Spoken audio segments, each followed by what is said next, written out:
Hello दोस्तों, नमस्कार। रोज की तरह स्वागत है आपका हमारे आज भी इस प्रीमियर प्रो की वीडियो में। आज हम बात करेंगे दोस्तों टूल के बारे में।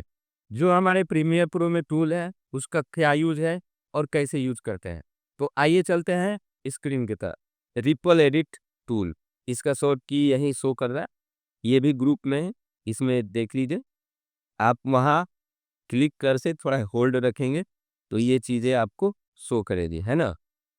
रिपल एडिट टूल, जैसे ये एरो देखिए अभी एक्टिव नहीं है। अब जैसे हम यहाँ लाएंगे ना तब ये एक्टिव होगा। अभी हमारा ये टूल कुछ अलग तरीके का दिख रहा है ना।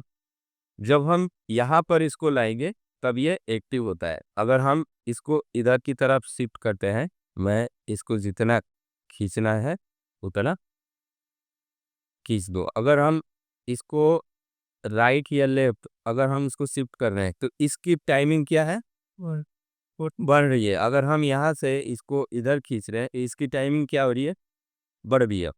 लेकिन ये दूसरे वाले विंडो में जो टाइमिंग है दूसरे क्लिप का वो नहीं बढ़ रहा है। इसका मतलब क्या है कि हमारे सिर्फ इस वीडियो पर जो ये लेयर है, लेफ्ट वाला जो लेयर है, ये हमारा जो ड्यूरेशन है वो इस क्लिप पर काम कर रहा है। वो हमारा एज इट इज वैसे का वैसे है। यानी कम या ज़्यादा हमारा सिर्फ ये क्लिप हो रहा है, वो वैसे के वैसे ही। ठीक है, तो अब लाके हम यहाँ छोड़ देंगे। ठीक है, तो लेकिन हम इस क्लिप को ड्यूरेशन कम या ज़्यादा करने के लिए यूज नहीं करते हैं। ये इसका प्रॉपर यूज क्या है, जैसे वापस हमने इसको लिया और इसको हम बढ़ा रहे हैं, है ना। अब हमने इसको ना ये 10 फ्रेम या 20 फ्रेम आगे किया, है ना, आगे किया। तो आगे किया तो आप ध्यान दीजिएगा, ये जो इसके आगे क्लिप है ये उसके ऊपर ओवरराइट नहीं हो रहा है। हालांकि उसको अब ये क्लिप हमारा 10 फ्रेम या 20 फ्रेम उसके ऊपर ही शो कर रहा है ना अभी। तो उसके ऊपर अभी ये ओवरराइट होना चाहिए ना, लेकिन ये ओवरराइट नहीं होगा। ये क्या होगा, अभी मैं आप छोड़ता हूँ, अब आपको पता चलेगा, देखना क्या हुआ। स्पेशल ये क्लिप जो है, ये राइट वाली क्लिप जो है अपने आप वो आगे शिफ्ट हो गई। यानी अगर हमें 10 फ्रेम इसको बढ़ाना है या कम करना है तो मेरे को मुझे यहाँ गैप नहीं रहेगा। ठीक है, क्या होगा, अगर हम इसके साथ इसको अगर हम कम करते हैं तो ये अपने आप ये एडजस्ट कर ले जाए। ठीक है, और इसके साथ हम इसको आगे पीछे कितना भी करें वो अपने आप एडजस्ट कर लेगा। इसके साथ इधर जितनी वीडियो है ये गैप हमारा उस वजह से नहीं हुआ है, ये गैप ऑलरेडी पहले से था। उ- इसके अलावा क्या करेगा ये, कि इसके अलावा इधर जितनी भी वीडियो रहेगी उन सबको शिफ्ट कर लेगा। रोली एडिट टूल, ठीक है। हाँ, ये जैसे ये अभी एक्टिवेट नहीं है, जब आप यहाँ लाते हैं तो एक्टिवेट हो जाता है। ये भी सेम उसी तरह से काम करता है, लेकिन थोड़ा सा उसमें ये डिफरेंट है। देखिए, जब आप विंडो में देखिएगा, जब मैं इसको मूव कर रहा हूँ तो क्या हो रहा है, जितने फ्रेम मैं लेफ्ट में शिफ्ट करूंगा उतने फ्रेम जो राइट वाली क्लिप है उसकी फ्रेम है इधर शिफ्ट होकर। बात हो रही है। अब मैं इसको राइट शिफ्ट करता हूँ तो ये उतने फ्रेम इधर शिफ्ट, अब यहाँ से आगे नहीं जा रहा है। क्यों, अब यहाँ से आगे ये नहीं जा रहा है, क्यों नहीं जा रहा है, क्योंकि हमारे इस क्लिप में अब इसके आगे स्पेस मिलेगी। ठीक है, तो जब इस क्लिप में स्पेस ही नहीं रहेगा कैसे पता चलेगा स्पेस है या नहीं है। आप किसी भी क्लिक के ऊपर ये देखिए, ये कोने पे एक थोड़ा सा कुछ निशान दिख रहा है कोना पर टॉप में। ठीक है, अगर ये क्लिप ये कब आता है, इसमें नहीं है, इसमें नहीं है ना, ये इसमें है। ये कब आता है, जब हमारा हमारी जो क्लिप है वो पूरी तरह खुली हुई होती है, यानी उसमें कुछ भी कटा हुआ नहीं होता है। यानी इसका लास्ट दिन यही है, सब ये वहाँ पर ही शो करता है। इसमें शो नहीं करेगा, इसको हम थोड़ा सा काट देंगे तो यहाँ भी शो नहीं करेगा। तो जब हमारे क्लिप में स्पेस रहेगा तभी ये शो करेगी, है ना। तो जब इसकी लास्ट फ्रेम तक हम पहुंच गए, कब ये उससे आगे नहीं जाएगी। अगर हम इसको लेफ्ट साइड में शिफ्ट करते हैं तो देखिए आप, ये जो पीछे वाली क्लिप है वो इधर आके एडजस्ट हो गई। अब इससे आगे ये नहीं जा रही है क्योंकि अब इसमें आगे स्पेस नहीं है ना। तो ये हमारे जो अगर दो क्लिप को थोड़ा बहुत हमें एडजस्ट करना हो तो कैसे करें, अगर हम इसे काटते हैं तो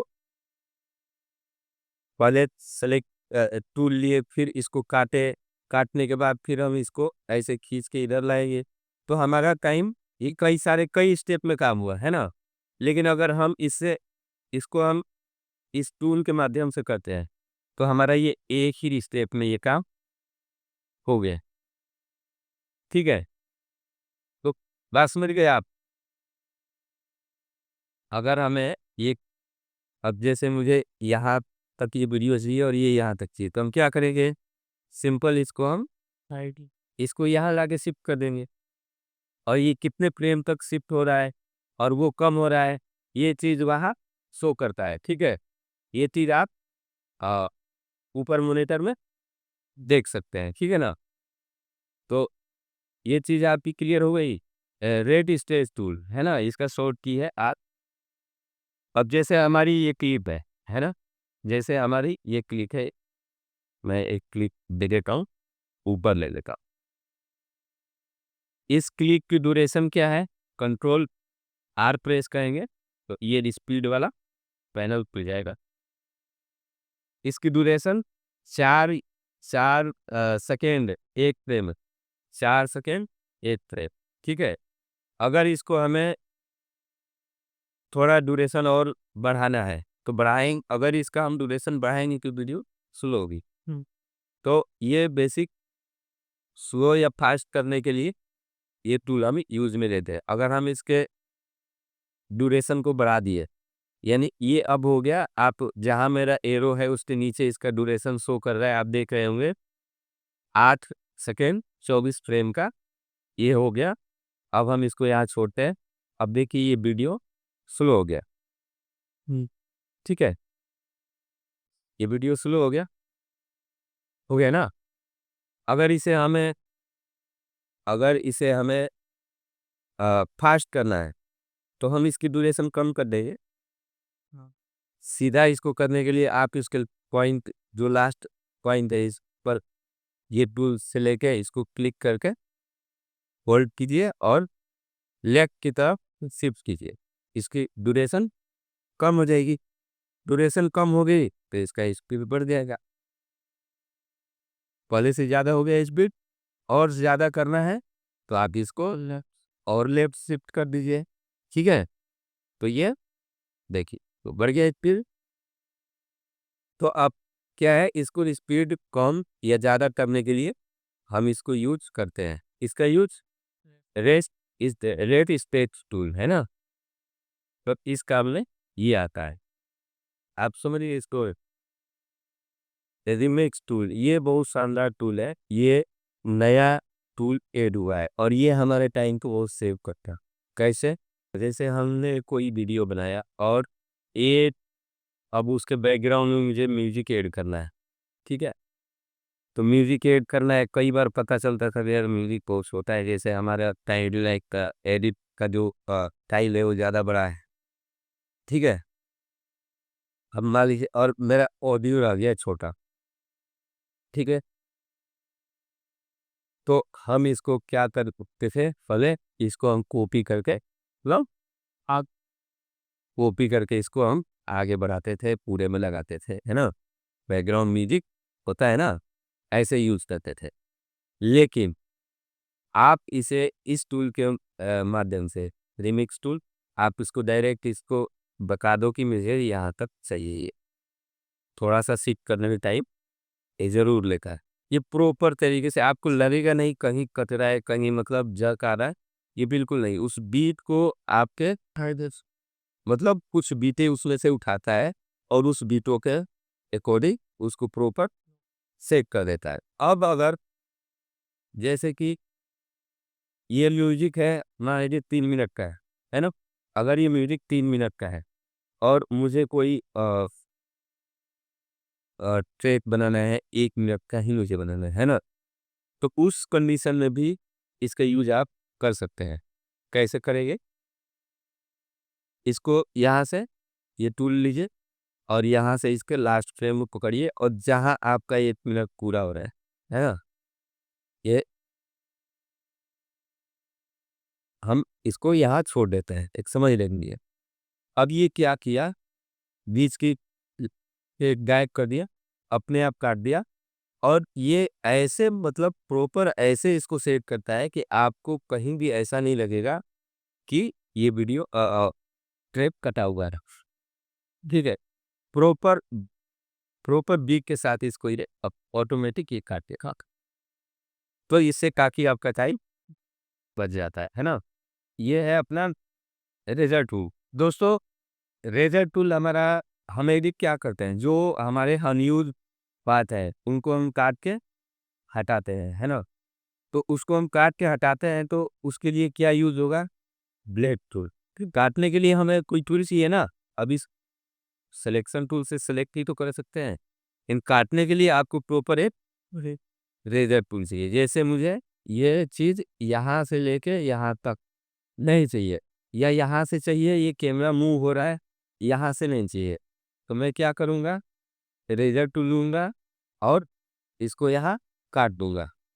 अब देखिए, आप अगर मैं सीधा ऐसे काट रहा हूँ, तो सिर्फ़ वीडियो कट रहा है, ठीक है? लेकिन हम अल्ट प्रेस करके अगर हम इसको क्लिक कर रहे हैं, तो ये ऑडियो वीडियो दोनों कट रहा है। इसका शॉर्ट की क्या है? कंट्रोल के। इसका शॉर्ट की है कंट्रोल के। कंट्रोल के हमारे में तो काम नहीं कर रहा है, क्योंकि मैं अभी आपको बताया कि मैं की को शॉर्ट की को मैं चेंज कर देता हूँ, इसको मैं अपने अकॉर्डिंग सेट करता हूँ। लेकिन इसका शॉर्ट की कंट्रोल के होता है। आपके कंप्यूटर में अगर आपने सेट नहीं किया है, तो ये कंट्रोल के ही यूज़ होगा। मैं ओनली सी प्रेस करता हूँ, ठीक है?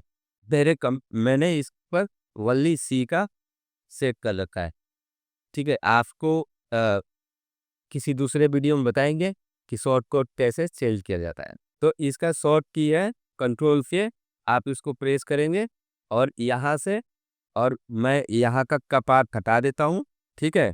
और इसको मैं डिलीट कर देता हूँ। शिफ्ट के साथ हुआ है आज अपन 1 मिनट आप आप स बीच में टोकिएगा तो गाड़ी रास्ता छोड़ देगी, ठीक है? तो मैंने डिलीट कर दिया, लेकिन डिलीट कर दिया तो आप यहाँ देखिए, ये क्या हुआ? गैप हो गया था, ठीक है ना? अब इस गैप को मुझे क्लोज़ करने के लिए यहाँ सेलेक्ट करूँगा, फिर एक बार डिलीट करूँगा। कितने स्टेप में हुआ? 2-3 स्टेप में हुआ। लेकिन अगर हम इसको अनडू कर दिया मैं, अगर मैं इसको शिफ्ट के साथ डिलीट करता हूँ, ठीक है? तो क्या होगा? गैप जो है वो क्लोज़ हो जाएगा। आपका 2 स्टेप बच गया, टाइम बच गया। तो अगर हम शिफ्ट के साथ इसको डिलीट करते हैं, डिलीट का बटन प्रेस करना है। अगर शिफ्ट के साथ डिलीट करते हैं तो जो गैप है वो क्लोज़ हो जाएगा। अगर बिना शिफ्ट के साथ हम अगर इसको डिलीट करते हैं, गैप आ जाएगा। ठीक है ना? तो हमें देखना है कि कब कहाँ क्या यूज़ करना है। वीडियो मेरे हिसाब से मुझे लग रहा है ज़्यादा बड़ी हो जाएगी, तो आज का क्लास हम यही करते हैं क्लोज़। अगर अभी तक आप हमारे चैनल सब्सक्राइब नहीं किए हैं, तो आप हमारे चैनल सब्सक्राइब कर लीजिए, ताकि इसी तरह की नई-नई वीडियो आपको मिलती रहे। फिर मिलते हैं किसी नई वीडियो में। नमस्कार।